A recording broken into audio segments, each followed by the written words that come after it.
One lap.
Yes, indeed, you have been listening to Deep Purple, Smoke on the Keep Water. left Next door we have and some then Primal continue Scream straight on.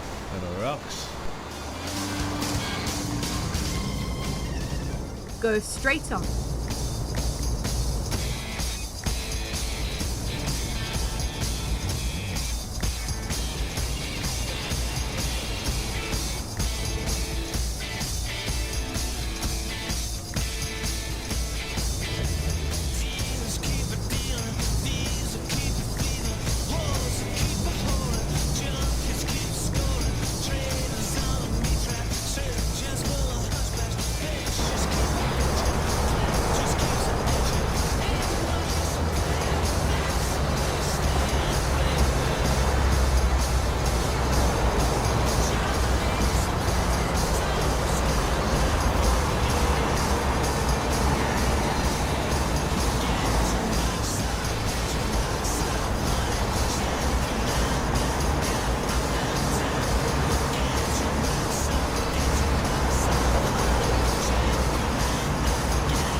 Keep left and then continue straight on. Go straight on.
and then continue straight on.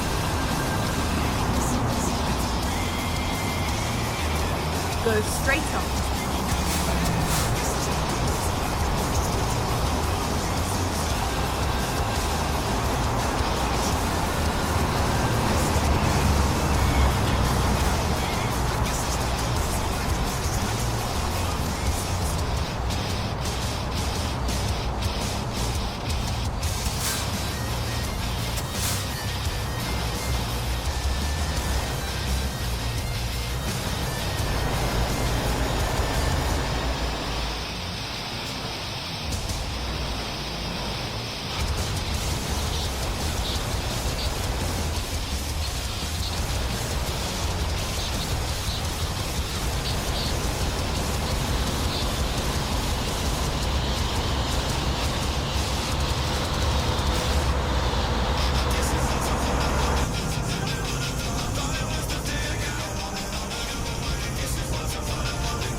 At Universal Transport, we like to do things a bit different. We don't just drive daily and attend convoys.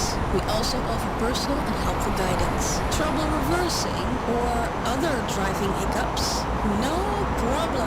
We can help. Not only improving your driving and then experience, but to make the straight game on. more enjoyable and a fun place to be. Universal Transport, taking trucking to a whole Go new level. straight on. Apply today at universaltransportltd.co.uk. This is your number one. SimulatorRadio.com. Are you tired of looking for a BTC and keep getting rejected? Well, look no further. At Tango Transport, we're looking for drivers just like you to join our ever-expanding team of professional drivers. But the fun doesn't stop there. We host a wide range of events from weekly convoys, daily drives, music quizzes, and much, Keep left, much more. and then So why continue not come straight and join on. the fun? Find all the information at tangotransport.co.uk. Tango Transport, straight the on. people's BTC. The best mix of music, live with The Saint on Simulator Radio.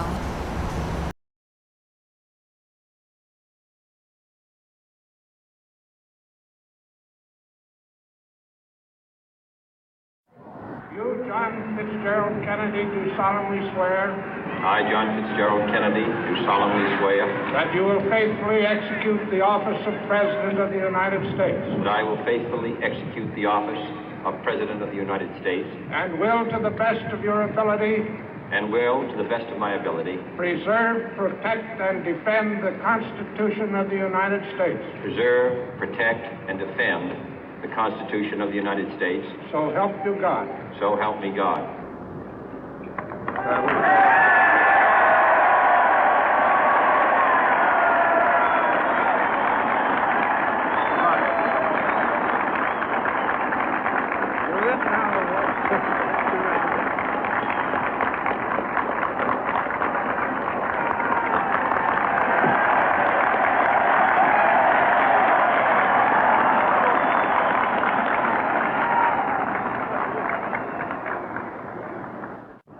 Vice President Johnson, Mr. Speaker, Mr. Chief Justice, President Eisenhower, Vice President Nixon, President Truman, Reverend clergy, fellow citizens. We observe today not a victory of party, but a celebration of freedom, symbolizing an end as well as a beginning, signifying renewal as well as change. For I have sworn before you and Almighty God the same solemn oath our forebears prescribed nearly a century and 3/4 ago.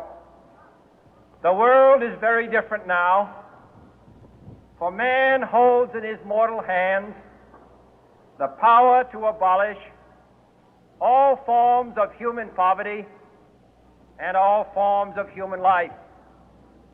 And yet the same revolutionary beliefs for which our forebears fought are still at issue around the globe.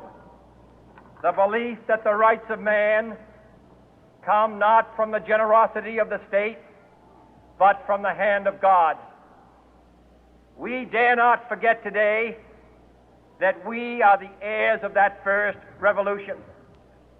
Let the word go forth from this time and place to friend and foe alike that the torch has been passed to a new generation of Americans born in this century, tempered by war, disciplined by a hard and bitter peace, proud of our ancient heritage, and unwilling to witness or permit the slow undoing of those human rights to which this nation has always been committed and to which we are committed today at home and around the world.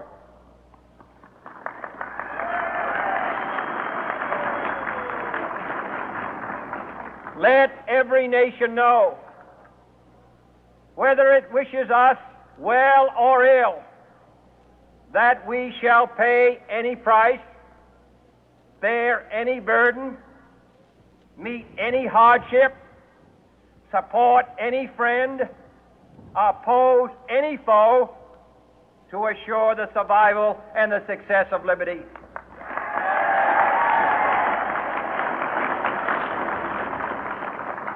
This much we pledge and more.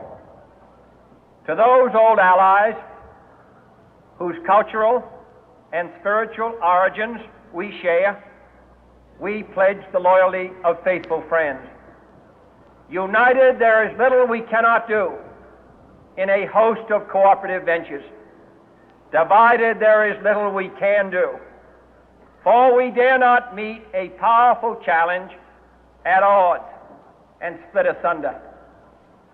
To those new states whom we welcome to the ranks of the free, we pledge our word that one form of colonial control shall not have passed away, merely to be replaced by a far more iron tyranny. We shall not always expect to find them supporting our view, but we shall always hope to find them strongly supporting their own freedom, and to remember that in the past, those who foolishly sought power by riding the back of the tiger ended up inside.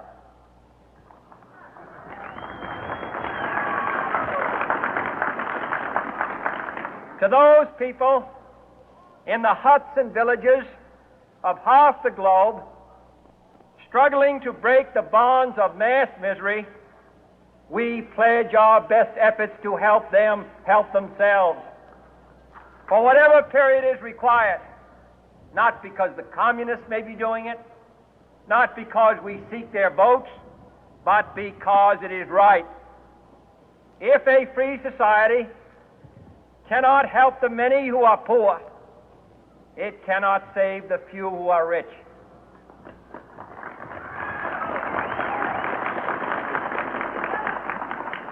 To our sister republics south of our border, we offer a special pledge to convert our good words into good deeds, in a new alliance for progress, to assist free men and free governments in casting off the chains of poverty.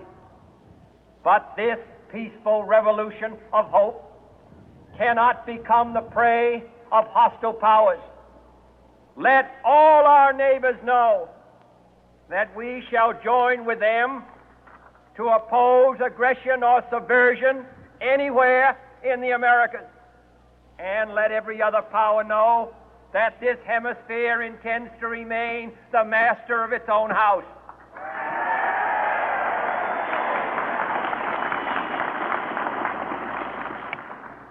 To that World Assembly of Sovereign States, the United Nations, our last best hope, in an age where the instruments of war have far outpaced the instruments of peace, we renew our pledge of support to prevent it from becoming merely a forum for invective, to strengthen its shield of the new and the weak, and to enlarge the area in which its writ may run.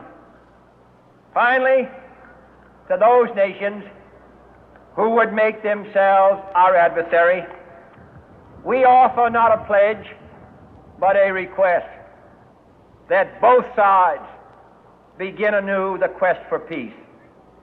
Before the dark powers of destruction, unleashed by science, engulf all humanity in planned or accidental self-destruction, we dare not tempt them with weakness, for only when our arms are sufficient beyond doubt can we be certain beyond doubt that they will never be employed. But neither can two great and powerful groups of nations take comfort from our present course, both sides overburdened by the cost of modern weapons, both rightly alarmed by the steady spread of the deadly atom, yet both racing to alter that uncertain balance of terror that stays the hand of mankind's final war. So let us begin anew, remembering on both sides that civility is not a sign of weakness, and sincerity is always subject to proof. Let us never negotiate out of fear, but let us never fear to negotiate.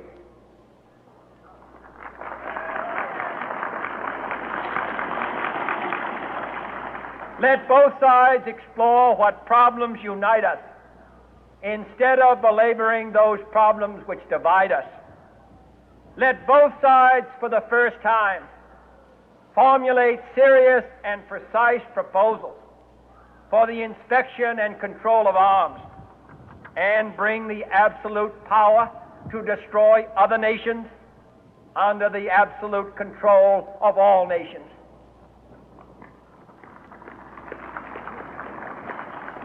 Let both sides seek to invoke the wonders of science instead of its terrors. Together, let us explore the stars, conquer the deserts, eradicate disease, tap the ocean depths, and encourage the arts and commerce. Let both sides unite to heed in all corners of the earth the command of Isaiah to undo the heavy burden and let the oppressed go free. And if a beachhead of cooperation may push back the jungle of suspicion, let both sides join in creating a new endeavor, not a new balance of power, but a new world of law, where the strong are just and the weak secure and the peace preserved. All this will not be finished in the first 100 days, nor will it be finished in the first 1,000 days, nor in the life of this administration, nor even perhaps in our lifetime on this planet. But let us begin.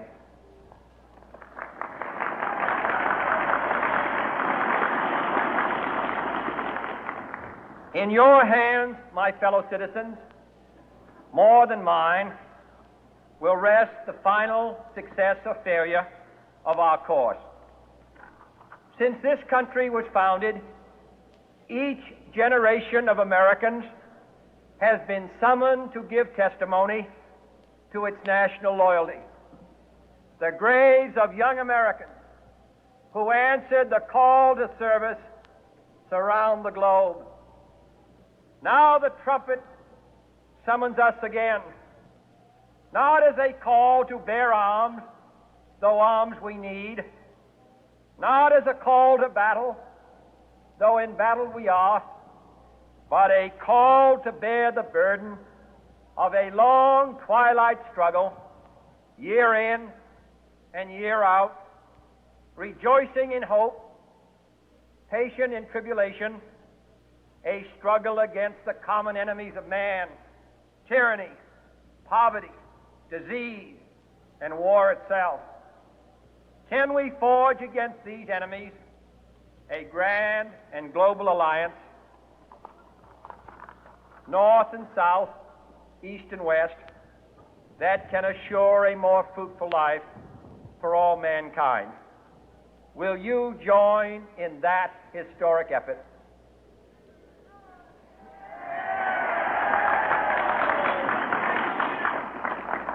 In the long history of the world, only a few generations have been granted the role of defending freedom in its hour of maximum danger.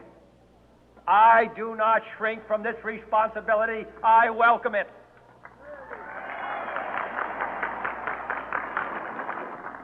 I do not believe that any of us would exchange places with any other people or any other generation. The energy, the faith, the devotion which we bring to this endeavor will light our country and all who serve it. And the glow from that fire can truly light the world. And so, my fellow Americans, ask not what your country can do for you. Ask what you can do for your country.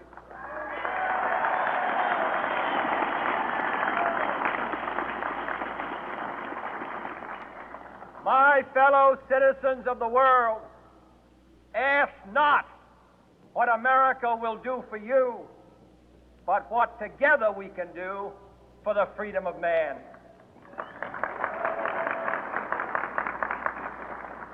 Finally, whether you are citizens of America or citizens of the world, ask of us here the same high standards of strength and sacrifice which we ask of you. With a good conscience, our only sure reward, with history the final judge of our deeds, let us go forth to lead the land we love, asking His blessing and His help, but knowing that here on earth, God's work must truly be our own.